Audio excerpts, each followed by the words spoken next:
UP સરકારને હું સલામ કરું છું. મહિલાઓ માટે બહુ સરસ કાનૂન લાવી છે.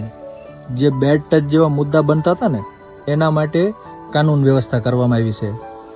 પહેલાં પુરુષ મહિલાઓના કપડાનું માપ લેતા હતા, અથવા સલૂનમાં એના વાળને બધું ડ્રેસિંગ કરતા હતા, અથવા જીમમાં ટ્રેનિંગ આપતા હતા.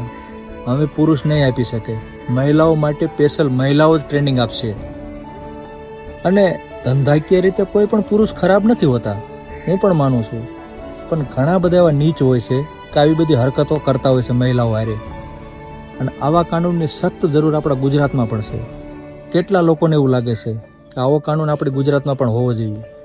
ભાઈ, આપણી બેન બેટીઓ પણ સેફ રહેશે ને આ વસ્તુ હશે તો. આમાં નુકસાન કોઈનું નથી.